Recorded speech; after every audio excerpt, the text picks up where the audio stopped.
Hi, I'm Eliza, 29. My husband Jonah is 32. We've been married for just under a year, together for 6, and we have a 3-month-old baby boy named Owen.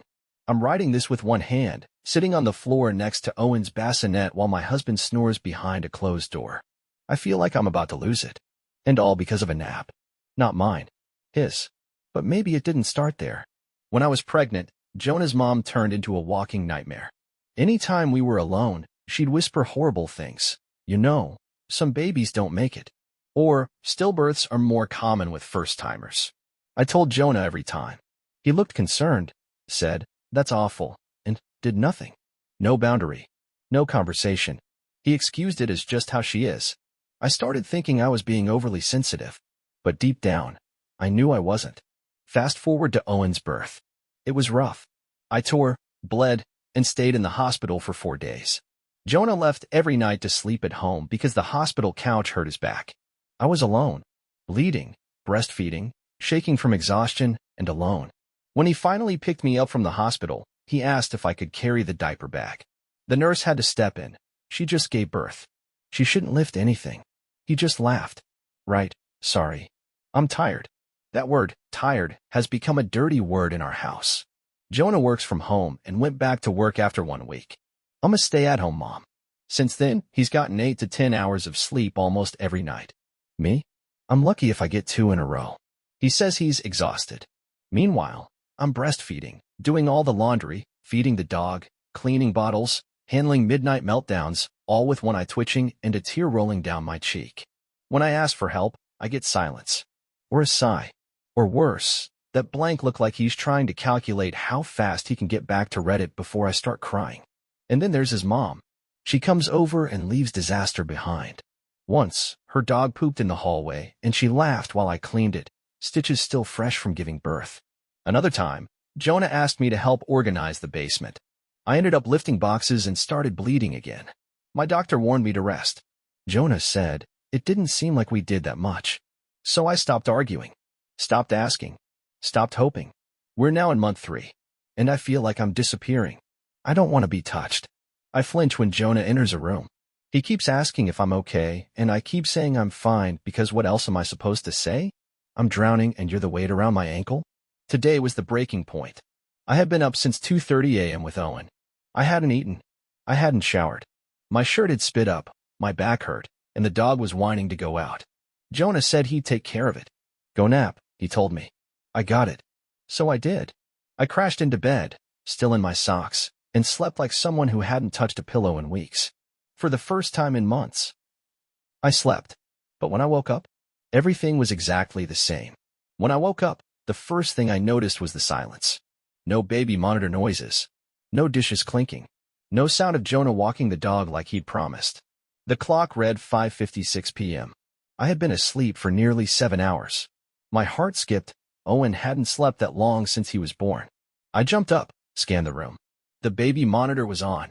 Owen wasn't crying. But something felt wrong. I walked into the living room. Dishes still in the sink. Diaper bag untouched. Same burp cloth on the couch from this morning. Nothing had moved. And Sadie, our golden retriever, was pacing at the door. Her leash still hanging exactly where I left it. I checked the baby's crib. He was awake. Eyes wide open. Sucking on his fingers. Hungry. Quiet. Too quiet. I turned toward Jonah's office, my chest tightening. I opened the door, and there he was. Curled up on the little couch in his office. Wrapped in a blanket. Laptop open. Twitch stream still playing on the screen. He had earbuds in and was fully, deeply asleep. I stood there, frozen. I couldn't speak. Couldn't move. I had told him, begged him to give me one nap. One moment of relief. He looked me in the eyes and promised. I believed him. And he just fell asleep. I fed Owen. Rocked him. Changed him. Sat in silence, running it all over in my head. Trying to figure out if maybe Jonah just laid down for a few minutes and accidentally drifted off. But no, he'd been out for hours. When Jonah finally emerged, it was after 7 p.m. He rubbed his eyes, saw me holding Owen in the nursery, and smiled. You were out for a while. Feel better. I didn't smile back. Did you walk Sadie? I asked flatly. He blinked. Oh, no. I was gonna, but I laid down and passed out. Sorry. That's when something inside me cracked. For real this time. I didn't scream. I didn't throw anything. I just stood up and said, I want to go home. He looked confused. You are home? No, I said. I mean, I want to go to my parents' home. With Owen. I'm done. He stared at me, shocked. Eliza, come on. What are you talking about? I started pacing. My voice wasn't loud, but it was shaking. You promised me one nap. Just one. I have carried every ounce of this house, this child, this life, and you couldn't manage one walk with the dog. He tried to speak, but I held up my hand. I bled helping you move boxes because you wouldn't listen. I spent 4 days alone in the hospital while you rested at home. I breastfeed, clean, feed the dog, keep Owen alive, and every time I say I'm exhausted, you say same and walk away. I felt the tears hit before I could stop them. I am so tired I don't even feel human anymore. And the worst part? I trusted you. I let myself rest. I believed you would take care of things. And you slept. Jonah looked stunned. Eliza, I didn't realize how bad things were. No, I snapped. You didn't want to realize. You've been treating me like the default parent, the housekeeper, the cook, the emotional punching bag, and I've let it happen because I was too exhausted to fight. I paused. I hate you right now, I said. And that scares me. He stepped forward. Please, let's just talk. I pointed to the door. My bag is packed. Owen's is packed. I'm giving you one chance to actually listen. If you start making excuses, I'm gone. He nodded. Quiet. Finally aware I wasn't bluffing. Okay, he whispered. I'll listen. We sat in silence for a minute. Owen was asleep on my chest, and Jonah looked like he didn't know where to put his hands. Then I spoke. I'm not doing this anymore. Something changes now, or I'm leaving. I can't keep sacrificing my body, my sanity, and my identity to keep this house running while you nap through it. He nodded slowly but didn't speak. That was already an improvement. I continued, voice shaking less now. Your mom tormented me through my pregnancy. I told you, and you never defended me. At the hospital, you left me alone while I bled and sobbed with a newborn. At home, you watched me fall apart and thought a few bottles and pats on the back would fix it. Jonah opened his mouth, but I cut him off. I don't want to hear excuses. I want to hear solutions. He sat up straighter. Okay, tell me what to do. Those 6 words stopped me in my tracks. I blinked. What? I'm serious, he said. I don't want you to leave. I know I failed you. Just tell me how to fix this. For a second, I didn't know what to say. I'd spent so long screaming into a void, I didn't expect to be heard. But I answered. From now on, when your workday ends, mine ends too. You walk the dog, clean the kitchen, help with the baby. I'm not the only adult in this house. He nodded. I want 2 nights a week to sleep. Full, uninterrupted sleep. You bottle feed with pumped milk. You handle the wake-ups. Done. I'm taking weekends off. You parent solo. I'll still breastfeed, but the rest is yours. You'll survive. He swallowed but nodded again. Okay. And your mom? I added. His face tightened. I'll handle it. She doesn't come here. No calls. No visits. She doesn't talk to you or Owen unless you say it's okay. I stared at him. He actually looked serious. I'm going to need proof of all of this, I said. Not promises. I want a plan. I want it written down. Jonah stood up, walked into his office, and came back with a whiteboard. Let's make it now. We built a schedule together. Split feedings, house chores, dog walks. Color-coded. He even added a little square that said, Mom time, a half hour every day just for me. For the first time in months, I felt like I could breathe. Then I said the scariest part. I don't know if I love you the same way anymore. Jonah didn't flinch. He nodded slowly. I know, but I want to earn it back. It wasn't dramatic. There were no grand speeches. Just quiet accountability. The next morning, Jonah got up at 5 a.m. on the dot. He handled Owen's feeding, diaper change, and let me sleep for 4 straight hours. When I woke up, there was coffee waiting. The dog had been walked. The dishwasher was running. He didn't wake me to ask where anything was. He figured it out. He even left me a sticky note. I know I can't undo the past, but I'm here now, one day at a time. For the first time in a long time, I believed him. Jonah kept showing up. That whole week, he stuck to the plan. He took the morning shift every day at 5 a.m. He handled diapers, feedings, and rocking Owen back to sleep, all without waking me. I slept. Not just napped, slept. For the first time in 3 months, my brain didn't feel like it was on fire. I woke up one morning and actually remembered a dream. The difference was staggering. He walked Sadie every day without being asked. He didn't do it with an attitude. He came back from walks smiling, sometimes with a photo of Owen snuggled in the baby carrier. He started doing little things without fanfare, prepping dinner, folding laundry, wiping down the counters. I didn't ask. He just noticed. He even set a reminder in his phone for mom time, 30 minutes every day where I wasn't to be disturbed. No baby. No questions. Just me.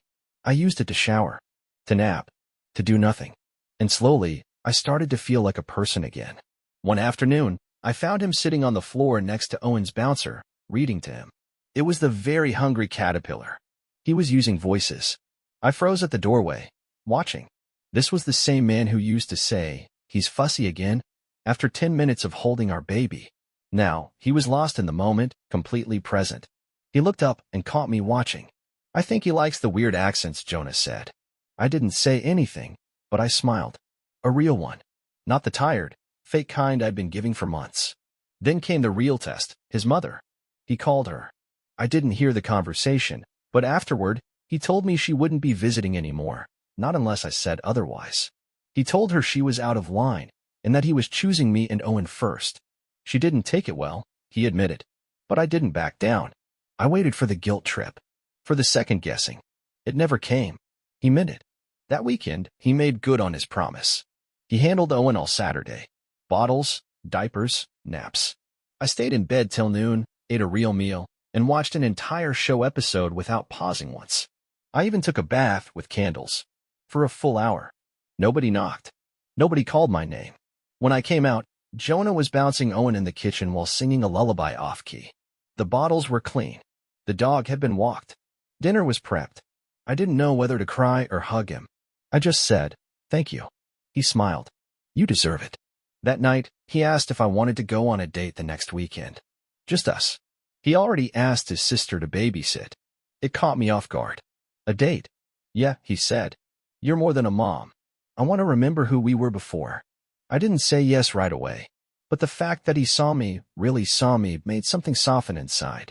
We still have a long way to go. We started couples therapy.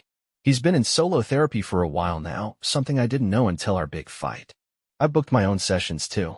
My OB confirmed I likely have PPD, and I'm finally getting help for that. We're healing. Not healed. But we're finally working together. And the bags? They're still packed. In the hall closet. Not out of spite. Not as a threat. As a reminder that I can leave if I need to. That I'm not stuck. That my peace comes first. And that Jonah knows the truth now. If he stops showing up, I will walk. But for the first time in a long time, I don't feel like I have to. It's been 3 weeks since that fight. The nap. The packed bags.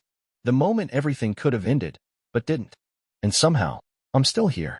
Not because I had to stay, but because for the first time in a long time, I chose to. Jonah kept his promises.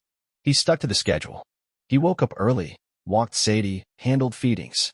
He cleaned, cooked, and never once called it helping. He called it what it is, his job too. The whiteboard we made together now lives on the kitchen wall.